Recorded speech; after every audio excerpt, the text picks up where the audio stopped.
Welcome to Scene, where the art world meets the real world. Every 2 weeks, we sit down with emerging and established artists to offer a genuine glimpse into their lives and minds, all in an authentic and totally straightforward manner. I'm Carrie Scott, your host. And with 2 decades of experience as a curator and art historian, I firmly believe in the transformative power of art, if it's seen.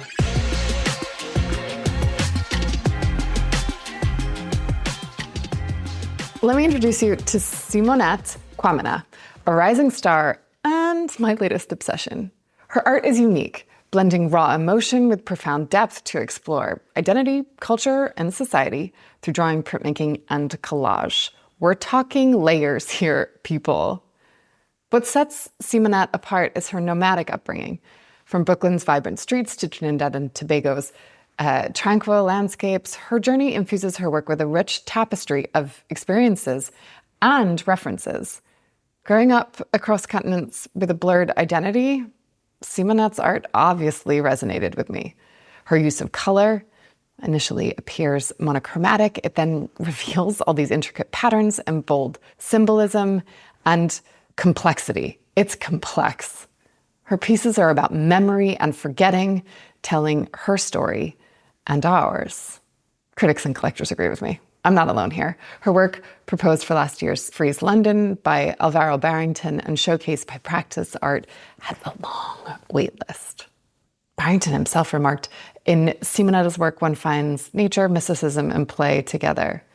It's nostalgia for a Caribbean that probably no longer exists. Listen, people, I fell hard for her work. I fell hard for her, and you will too.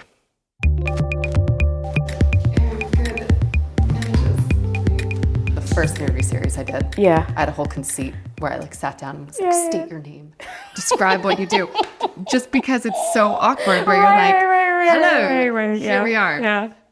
But in all seriousness, who is Simonette Quamina? Quamina. Yeah. There we go. I think that's a better way of saying it. Quamina. Yeah. Quamina. It's a mouthful. So who is she? Oh my gosh. So many things. Complicated, maybe. A middle child, but so if you see something a little off, then I always blame it on middle child syndrome, and then you get the laugh. And then that makes everything okay afterwards. But I, artist, printmaker, lover of graphite, Teacher? Yeah, teacher, professor, wife. The audacity to try and do it all, right? So yeah, that's me. Layered. Yeah. Just like you're very layered, which is kind of what I expected you to say, given the layers in your work, right? Mm-hmm. Let's talk through that a little bit, right? That seems to be the easiest place to start, because your works are on paper, but they are built up. Mm-hmm. How did that happen? How did the layers, the layers that are you, get pulled into the work? Right. So I'll tell you how the layers of me get pulled in, but I'm going to talk about the physical layering of the work too, where that comes from. It comes from being a printmaker.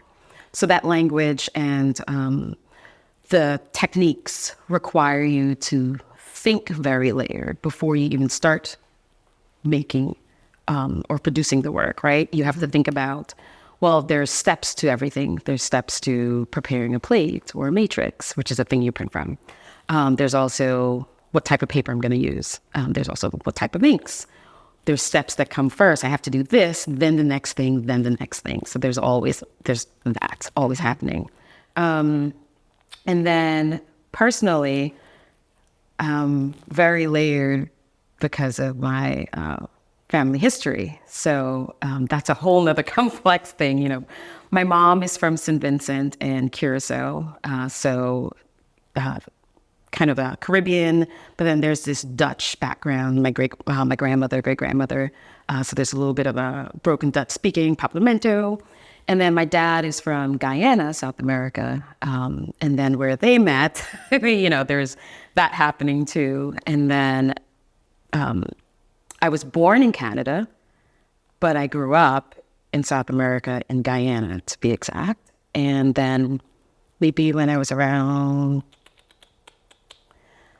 I want to say maybe 7 or 8, we moved to St. Vincent in the Caribbean, St. Vincent and the Grenadines, and then stayed there for... And that's not that far, but it is No, but it's a whole different world, right? There's some similarities culturally, but, there's a lot of differences as well. And then from there, from St. Vincent, we stayed there for a couple of years, and then we moved to New York, Brooklyn, and that was early 90s. So imagine going from, small island to like plop down into this big city and all right, here you go. So there was a lot of readjusting that had to happen. And I think that's where a lot of the layering comes from within the work, because it's layered not just physically, but it's also layered metaphorically. The materials also speak to the narratives and also this complex personality that came out from that constant moving. Your work to me has this like almost lyrical quality, or like a DJ mixing sounds, or there are cultural symbols that come in a ton. And those are personal, though. And I think that's important. It's not just you're grabbing from here, grabbing from there. In one piece, there's a, that I then saw later, like a balcony that is a certain style of architecture. I mean, the references are mad. So, and do those come both from a history and a present? Like, do they look backwards as well as sit in today? That's kind of, I don't know that I've answered, or I've said that well at all. They do. I guess I'm wondering how much you're pulling from your past and how much the present comes into your work. Okay. I think it's equal. I'm definitely pulling from the past. The work is informed by narratives based on my experience growing up and having to adjust to all the cultural changes, social changes. And actual memories? Yeah. And then sometimes it also comes from just simple conversations with my dad or family members. Or they might say a phrase and it's like, oh, I haven't heard that in such a long time. And then I start to visualize this narrative behind why we even use those phrases, right? And then I start to formulate the storytelling, and the narratives come out of that, and then pulling references. But the references that I use within the work, I don't expect all the viewers to always get it. But if you are familiar with that, then it adds another, or it extends the story a little bit further for them. But that's the...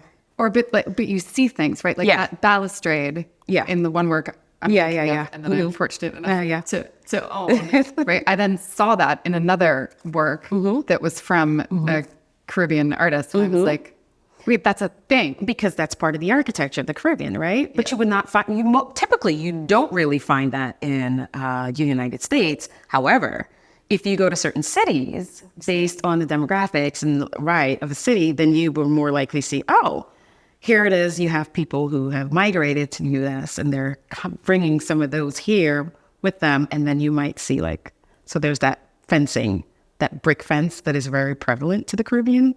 And if you go to somewhere like parts of Rhode Island, like Providence, Rhode Island, you might drive around a certain section and you're like, oh, what's that doing here? And then you realize oh, okay. There's a sense of okay, I know, culturally what who lives in this neighborhood. Yeah.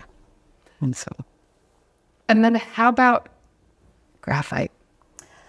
Oh, because the way you use pencil is not like most people. Yeah. I have I draw a lot. So when I'm working on a piece, there's a lot of sketching that happens, and it's such a process. I'll end up with probably 10, sometimes 20 of the same image over and over again.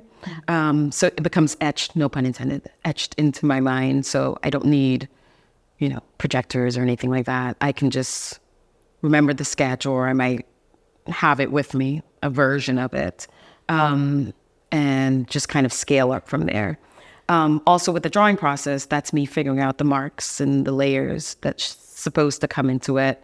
The sketches then can get cut up and fit together. Maybe one works better in one small version, the other one, bring them together. Now I'm like, oh, okay, this makes more sense. But how actually do you end up right that, like a drawing, right? Like if I draw something, there's a lot. Right. Okay. So wait.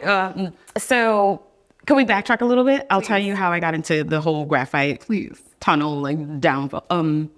So because I drew a lot, and during grad school, I came in. I was doing a lot of work with color. Like, oh my god. But then I realized, well, why? I questioned myself, like, why am I using color? And I felt at that moment it was almost like a distraction. And I wanted to say, okay, well, how do I tell a story visually? And then I wanted to give myself these limitations and see what happens to the work. So what I did was the simplest things. Okay, what are the basic materials for drawing? Graphite, pencil, and paper. And then the thought was, love graphite, love pencils, but then it gets to a point where the graphite starts to change. Its qualities start to change. So it can absorb light, and it can also reflect light. And, there was this moment where I was like, well, how can I push this or understand it a little better? And it was from that, that's where the investigation into graphite and love for it came from. So wait, so at the time, what I was doing, grad student, I was improvising printmaker.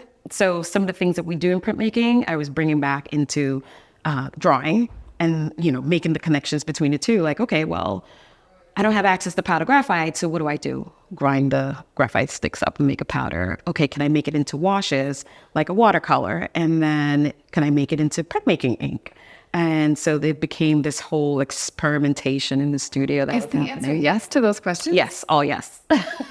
Yeah. So the graphites, I make a lot of printmaking inks.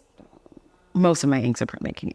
Most of the printmaking inks I make in the studio is just pretty much plate oil, a really stiff or thicker plate oil, which is like linseed oil painters use. And then mix it with the pure powder graphites, and then we can get into the whole chemical thing, magnesium carbonate, add it in and stiffen it up a little bit and so forth. But yeah, and then I can make my own graphite printmaking inks. Yeah. Did you always know you were an artist? Yeah. But I knew I could draw. I knew I was an artist, but not in the sense of it becoming a profession. But I think my parents saw it early because they were really encouraging. And I went to, I think that the pivotal moment of when I really knew I could become an artist was getting into Farello H. LaGuardia High School for Performing Arts for art, as an art major. And it was from there like, okay, this is what I want to do. Yeah. And then how does teaching come into your world? And how do you balance the two? Because they're wildly different, right? Yeah, still trying to balance it. It's a challenge, but it's also really rewarding because you get to teach and inform students, but then you also learn from them as well. But yeah, it's a bit of a challenge. But was that ever is the teaching part of, when you're explaining your materials, you naturally do it? Yeah, like you're so giving in terms of information. So was the teaching piece there for you always as well, or has that just been a kind of side? No, I think it was a side thing. The teaching came out of graduate school. So part of our program, I went to Rhode Island School of Design, and part of the graduate program is that you do a teaching assistantship. And from that, I'm like, oh, I actually like this. And, once you graduate, it's like, well, I'm being an artist, I still need to make money. And I was fortunate to be able to teach at a small university in Connecticut. And then I ended up teaching at Brown University and RISD again, doing the adjunct thing, kind of bouncing back and forth. And, there's this need for stability as well, because I didn't know where my art career was going to take me. The market is so finicky, and you're never too sure when you're going to get that big break, or if you would ever get that break. And of course, applying for fellowships and residencies, and you get the rejections, and then you sit there and you wonder, where did it go wrong? And then it's like, all right, recompose yourself, back at it again. And so that happened for a while. So the teaching thing became like, okay, well, it's the stable thing. And the goal is, all right, let's keep tenure track, So that's where, yeah. But I loved it as I was doing it anyway. So, yeah. And how about the moment you find yourself in now? Because, I stumbled across your work at Freeze, and it seems that has been a bit of a moment for you and your work. I'd love an actual narrative about how that all happened. Freeze. The Freeze? Yeah. Oh, gosh, now I have to, it happened so quick that I just got okay. Takes us back to high school. So yeah, Farella H. LaGuardia, fame school. Couple of friends from LaGuardia, so great artists, amazing artists. Alvaro Barrington, who will be having a show at the Tate Modern coming up soon to me. So Alvaro and I actually went to high school together. And we remained friends, and Alvaro is also an artist and did his undergraduate here as well in New York. And we would stay in touch and we talk, and he ended up doing a show, and I ended up in a couple pieces ended up in the show that he kind of curated or co-curated. And from there, I didn't even know this was happening. I guess my name, he may have suggested my name or kind of like threw it out. And I just got this email like, hey, you've been nominated to show your work at Freeze. And it's like, wait, what? How did this happen? So that's where it kind of came from, yeah. And that was so it was artist, just to explain it. Oh, yeah. So it's the artist to artist. So Freeze, they decided to open up Freeze to where, I guess, how to explain that? It was about like emerging, nominated 10 other artists, yeah. So it kind of expanded it a little further beyond the typical, galleries that you might be used to seeing at Freeze. And I think it was a great opportunity for them to do that, because you have a lot of artists who may have never or might have taken a little longer to get to that point. Does that make sense? Yeah. Yeah. So, and I just happened to be one of those. I'm so grateful for it. Did it feel like a funny, I'm going to say this differently. Yeah. Did it feel like, I imagine, as someone who actually has been a practicing artist for a while, to then be thrown into this bucket of like emerging, and you're like, I ain't emerging here. Yeah. I've been having this conversation with myself for a very long time. Yeah. I've been around the block a few times. Did that feel strange? Yes and no. It was strange because it was, let me think about this properly. It was strange because I've been doing it for so long, and then it was strange also because it was so sudden. It was almost like and then here it is, you're on this really large platform, and everyone's looking at you and looking at the work, and sometimes you spend so much time in your studio with yourself that or openings and shows are a little different than being on a platform like Freeze, where there's like thousands of people passing by and everybody's talking about it. So, but all good stuff, just soak it in. Yeah. Soak it in, yeah. What do you think you make the work? Do you make the work for yourself? Yes. Yeah. Mm-hmm. I think that's the only thing I can do. It's first. It's me. It's personal. Sometimes I probably shouldn't say this out loud, but there's that moment where is it finished? And I think I go through that because I become so attached to it. There's a lot of love, and it sounds so cheesy, but there's a lot of love that goes into making it and a lot of time. And as I'm making it, I'm understanding it even more. So when I'm at the point where I know it's done, but there's this thing like you hold on to it, like, you know, your parents trying to send you off to college, but they don't want you to go. But I imagine that's the hardest contradiction about being an artist. Yeah. Is that you're in the system, right? Where you make the work for yourself. You like bear it. I mean, that like physically you do, right? And then you have to let it go to someone else who then owns it, right? Your piece that I now have, it's mine. Yeah. And I talk about it. Like, Yes. Yeah. Is that it strange? But I think it's going to sound crazy. Probably shouldn't say this on camera, but it's that thing where, okay, so you might have like open studios and people come in, they see the work. Open studios is like, you know, the studio building you're in, people come there, walk through. And sometimes you might have interest in the work, but if I get into a conversation with someone and they don't say there's certain keywords I'm looking for, certain questions they would ask, like, I want you to ask more about the work that lets me know you're really invested in it or you took the time to unpack. And it also means that you're going to take even more time later to really understand and unpack the narrative that I've layered up. And then I go, okay, I would feel comfortable in knowing that this is going to go to somebody who loves the work or really enjoys it. But, you know, there are moments where like, oh, how much is okay. And I'm like, yeah, but I kind of don't want to. It just has to be the right person. I get that. Yeah, I totally get that.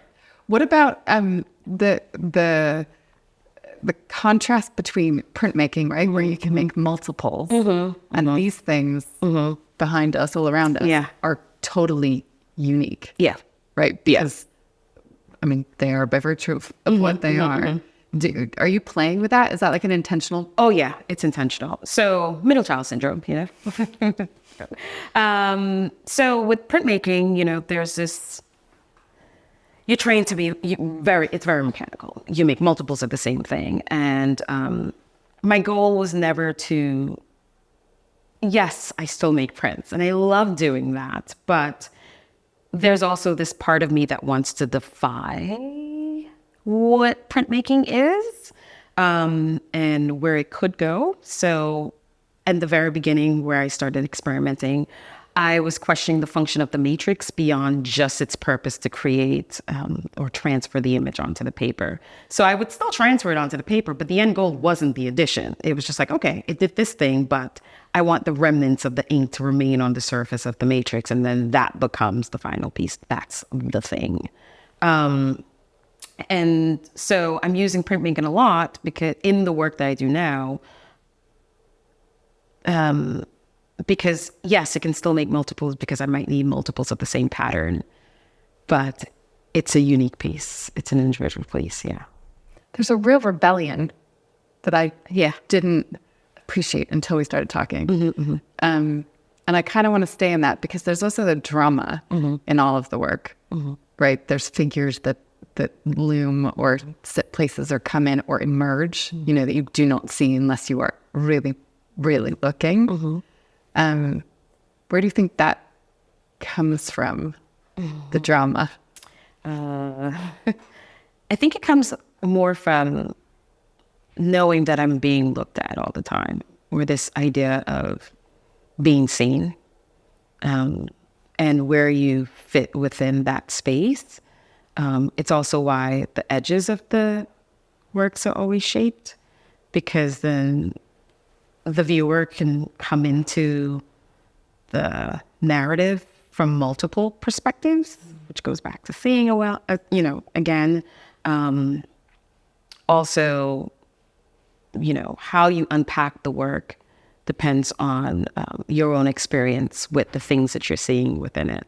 I have this weird term that I like to use, but reflective transparency, which is a term I kept using because I'm, you know, as an artist, you are being the goal is to be transparent about what it is. Like I'm putting all of this stuff out, right? I'm giving you myself, or I'm revealing things to you, but it can only be absorbed or taken in by the viewer if they can reflect back on themselves and reflect back on the work.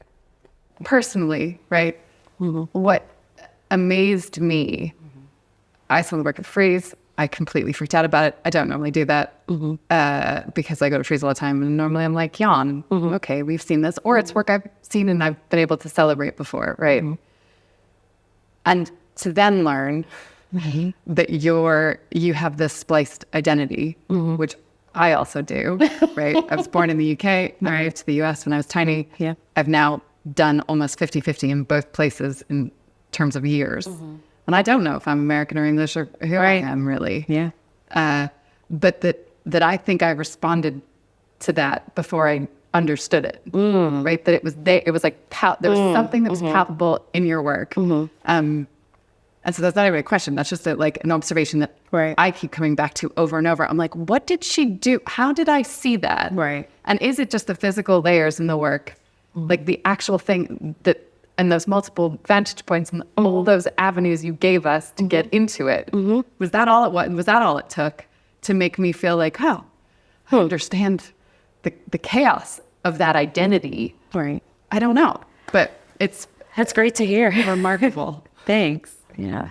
Not a question. Good to hear that. What do you think are there any major misconceptions that people have about printmaking or drawing that they bring to your work? Misconceptions.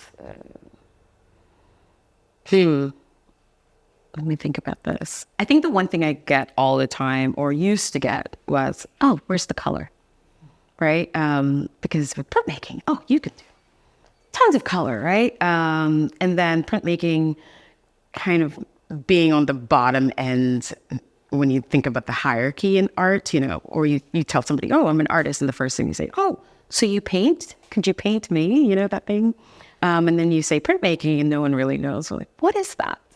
And then having to explain, and then they probably still don't get that. And then you go, okay, do you know screen printing? Like, the thing on your t-shirt, and then they have to, yes. So yeah, that's kind of the misconceptions, some of the misconceptions with printmaking, or the associations that people make, like, it's screen printing.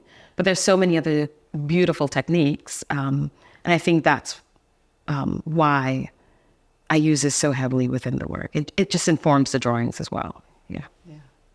What I'm asking most people this: if you had unlimited budget and you could buy any artwork, whole world's like Voulard. Really? Yes.